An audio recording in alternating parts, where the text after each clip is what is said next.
Hello friends, welcome to Ayesha study centre. Friends, आज है 9 जनवरी 2026 और आज हम इस क्लास में डिस्कस करेंगे 9 जनवरी से बनने वाले सभी इम्पोर्टेंट करंट अफेयर्स। तो चलिए स्टार्ट करते हैं और आज का पहला क्वेश्चन देखते हैं।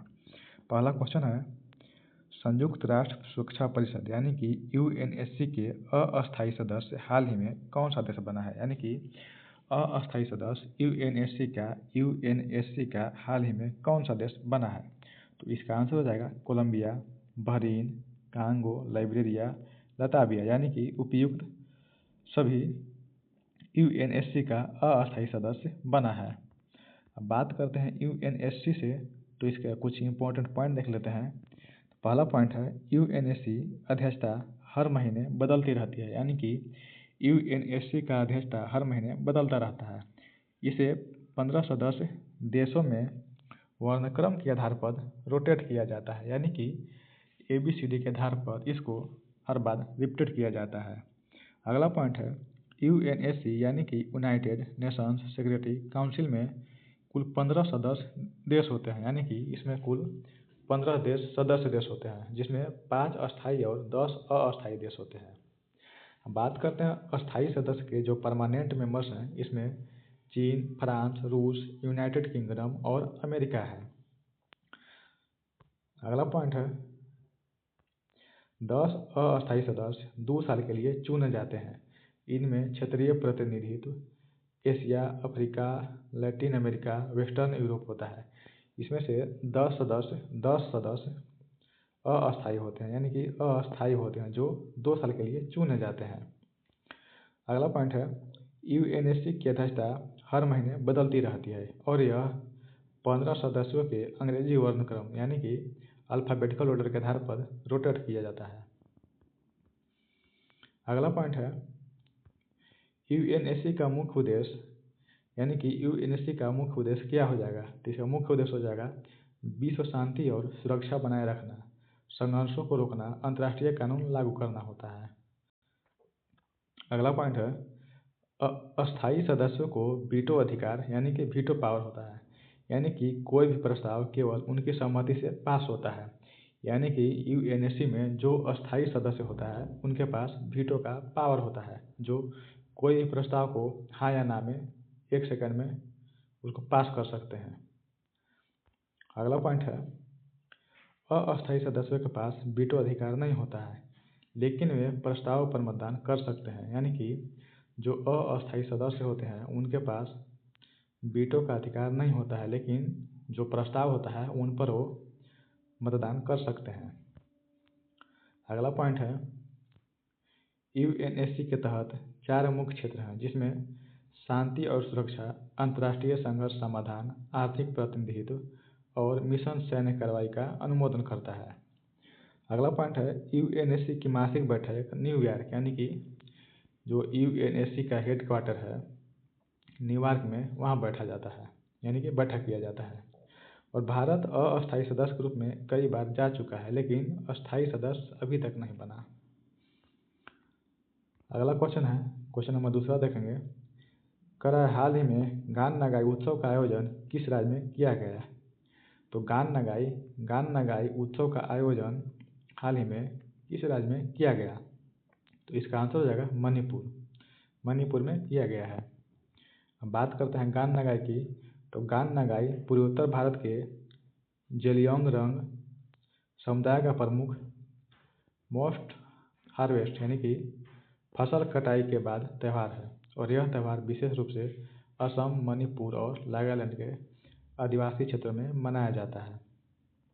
और गान नगाई का अर्थ होता है प्रकाश का त्यौहार, यानी कि यह अंधकार पर प्रकाश की विजय का प्रतीक होता है। अगला पॉइंट है, यह उत्सव कृषि उपज के लिए भगवान रघुवान को धन्यवाद देने के लिए मनाया जाता है। यह जो त्यौहार है किसको धन्यवाद देने के लिए मनाया जाता है? तो कृषि उपज के लिए जो भगवान है उन लोगों का टिंगाको रंगवांग, उनको धन्यवाद देने के लिए मनाया जाता है। अगला क्वेश्चन है, क्वेश्चन नंबर 3 देखेंगे। डीडी न्यूज के महानिदेशक का पदभार हाल ही में किसने ग्रहण किया? यानी कि किसके द्वारा डीडी न्यूज का महानिदेशक नियुक्त किया गया है, यानी कि किसको नियुक्त किया गया है? तो इसका आंसर हो जाएगा ममता वर्मा को डीडी न्यूज का महानिदेशक नियुक्त किया गया है। बात करते हैं डीडी न्यूज का, तो डीडी न्यूज भारत का 24/7 समाचार चैनल है, यानी कि 24 आवर 7 दिन चैनल है जो प्रसार भारती द्वारा संचालित होता है। किसके द्वारा संचालित होता है? तो प्रसार भारती के द्वारा संचालित होता है। डीडी न्यूज को 3 नवंबर 2003 में डीडी मेट्रो चैनल के स्थान पर लॉन्च किया गया था, यानी कि डीडी मेट्रो चैनल के स्थान पर डीडी न्यूज को लॉन्च किया गया था। अगला पॉइंट है, यह भारत का एकमात्र स्थलीय सह उपग्रह सैटेलाइट समाचार चैनल है। अगला क्वेश्चन है, क्वेश्चन नंबर 4 देखेंगे। नृत्य कला निधि पुरस्कार 2026 का हाल ही में किसे सम्मानित किया गया है? यानी कि किसको नृत्य कला निधि पुरस्कार 2026 से सम्मानित किया गया है? तो इसका आंसर हो जाएगा उर्मिला सत्यनारायण को सम्मानित किया गया है। बात करते हैं कला निधि पुरस्कार की, तो कला निधि पुरस्कार 2026 में संगीत और नृत्य के क्षेत्रों में कलाकारों को प्रतिष्ठित कला निधि पुरस्कार से सम्मानित किया गया है, जिसमें 2026 में नृत्य कला का पुरस्कार जो है उर्मिला सत्यनारायण को दिया गया है, और संगीत के क्षेत्र में आर के श्रीराम कुमार को पुरस्कार दिया गया है। जो आर के श्रीराम कुमार जो है वो वायलिन वादक हैं। संगीत के क्षेत्र में किसको दिया गया है? आर के श्रीराम कुमार को। अगला क्वेश्चन है, सरकार द्वारा हाल ही में कलाई सेकेंड हाइड्रो पावर प्रोजेक्ट की मंजूरी दी गई है, यह किस राज्य से संबंधित है? यानी कि कलाई हाइड्रो पावर प्रोजेक्ट किस राज्य से संबंधित है और कहाँ पर मंजूर दिया गया है? तो इसका आंसर हो जाएगा अरुणाचल प्रदेश। पॉइंट देखेंगे, Kalai 2 hydro electric project 1200 megawatt Arunachal Pradesh के औंजा जिले में लोहित नदी पर स्थित है, और इस परियोजना के निर्माण से स्थानीय लोगों को रोजगार मजदूरी के अवसर मिल रहे हैं, जिससे अधिकार प्राप्त स्थानीय श्रमिकों को प्राथमिकता दी गई है। और यह जो परियोजना है THDC इंडिया लिमिटेड केंद्रीय PSU के साथ अरुणाचल प्रदेश सरकार के साथ मिलकर विकसित किया जा रहा है। अगला क्वेश्चन है, और क्वेश्चन नंबर 6 देखेंगे। हाल ही में किस राज्य में सौर ऊर्जा से संचालित ट्रेन AC और पंखे का ट्रायल किया गया है? तो बिहार राज्य में किया गया है AC और पंखे का ट्रायल सौर ऊर्जा से संचालित ट्रेनों में, जो दानापुर रेल मंडल द्वारा किया गया है। अगला क्वेश्चन है, हाल ही में किस राज्य ने ग्रीन बजट को लागू करने की घोषणा किया है? यानी कि ग्रीन बजट को लागू करने की घोषणा हाल ही में किस राज्य सरकार के द्वारा किया गया है? तो इसका आंसर हो जाएगा हिमाचल प्रदेश सरकार द्वारा ग्रीन बजट को लागू करने का घोषणा किया गया है। अब हिमाचल से बात करते हैं, तो ग्रीन टू गोल्ड जो पहल है हिमाचल प्रदेश सरकार के द्वारा ही किया गया है, जो भांगा से संबंधित है। भांग हिमाचल प्रदेश ग्रीन बजट लागू करने वाला अग्रणी राज्य बना। और ग्रीन बजट का उद्देश्य हो जाएगा पर्यावरण संरक्षण को नीति निर्माण से जोड़ना। इसमें कार्बन उत्सर्जन घटाने पर जोर दिया गया है, और यह जो ग्रीन बजट है यह सतत विकास यानी कि सस्टेनेबल डेवलपमेंट से जुड़ी पहल है। अगला क्वेश्चन है, भारत का पहला AI driven traffic management system किस शहर में शुरू किया गया? यानी कि किस शहर में AI driven traffic management system लागू किया गया है? तो इसका आंसर हो जाएगा हैदराबाद। कहाँ है? हैदराबाद में। अब हैदराबाद भारत का पहला AI ट्रैफिक सिस्टम वाला शहर बन गया है। इसमें रियल टाइम ट्रैफिक डेटा का उपयोग होता है, और यह सड़क दुर्घटनाओं को कमी लाने में सहायक होता है। अगला क्वेश्चन है, क्वेश्चन नंबर 9 देखेंगे। वर्ल्ड फ्यूचर एनर्जी समिट 2026 में भारत का प्रतिनिधित्व किस मंत्रालय ने किया? यानी कि किस मंत्रालय के द्वारा वर्ल्ड फ्यूचर एनर्जी समिट 2026 का प्रतिनिधित्व किया गया? तो इसका आंसर हो जाएगा नवीन और नवीकरणीय ऊर्जा मंत्रालय। यह वैश्विक ऊर्जा का सम्मेलन है, और भारत का प्रतिनिधित्व नवीन एवं नवीकरणीय ऊर्जा मंत्रालय के द्वारा किया गया। इस सम्मेलन में ग्रीन एनर्जी पर फोकस किया गया है, और यह भारत की नेट जीरो नीति से जुड़ा विषय था। अगला क्वेश्चन है और क्वेश्चन नंबर 10 देखेंगे। हाल ही में चर्चा में रहा प्रोजेक्ट अभय किससे संबंधित है, यानी कि प्रोजेक्ट अभय जो है वह किस क्षेत्र से संबंधित है। तो इसका आंसर हो जाएगा महिला सुरक्षा क्षेत्र से संबंधित है। बात करते हैं अभय प्रोजेक्ट की, तो प्रोजेक्ट अभय महिला सुरक्षा क्षेत्र से संबंधित है और यह टेक्नोलॉजी आधारित सुरक्षा पहल है। इसमें आपातकालीन सहायता तंत्र शामिल किया गया है। अगला क्वेश्चन है क्वेश्चन नंबर 11 देखेंगे। भारत की पहली कार्बन क्रेडिट ट्रेडिंग प्लेटफॉर्म यानी कि ट्रेडिंग प्लेटफॉर्म किस संस्था द्वारा विकसित की गई है, यानी कि किस संस्था द्वारा कार्बन क्रेडिट ट्रेडिंग प्लेटफॉर्म विकसित किया गया है। तो इसका आंसर हो जाएगा बॉम्बे स्टॉक एक्सचेंज यानी के द्वारा किया गया है।